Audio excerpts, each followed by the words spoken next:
There are some new details tonight in an unsolved hit-and-run case that left Alejandro Hernandez dead. It happened in 2017 where Hernandez was just 24 years old. He was crossing the street at 4th and Slide when he was hit, and Lubbock police now say they found the car who didn't stop and render aid. KLBK's Grace Morris spoke with Hernandez's wife today. She joins us live from where that tragic accident happened. I mean, Grace, it's been 4 years. What does all this new info mean to her? Matt, like you said, the intersection right behind me is where Alejandro Hernandez was killed by a car 4 years ago. And I spoke to his wife today, Genesis Hernandez, who says that when police told her that they had a new lead in the case, she felt like they were one step closer to justice for her husband. While this is good news, she also says that the search for answers isn't over.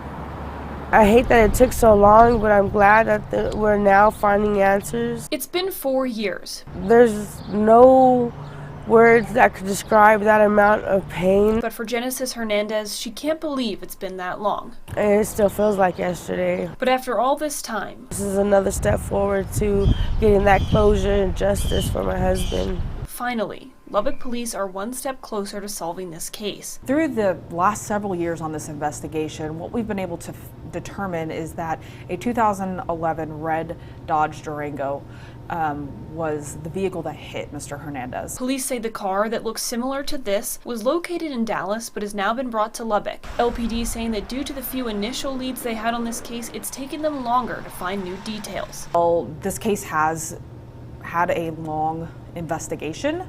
It's not something that we've given up on. We want to find the person responsible for Mr. Hernandez's death and bring that person to justice. But the search isn't over. The driver of the car still has yet to be found. So we're really hoping that someone somewhere knows who that person is and can come forward with that information. And for Genesis, only once the driver is caught, only once Alejandro finally gets justice, will she be able to truly move on. There's people out there that know something. Lubbock's way too small for all that. I don't want to have hatred. I don't want to be bitter. You know, I don't want to be that type of person that lives with that. You know, I'm ready to just put this behind me now. LPD is once again asking for your help with this case. If you know the owner of the car, or if you have any information related to the case, you're asked to call Crime Line at 741-1000. Reporting from Slide and 4th Street, I'm Grace Morris, KLBK News.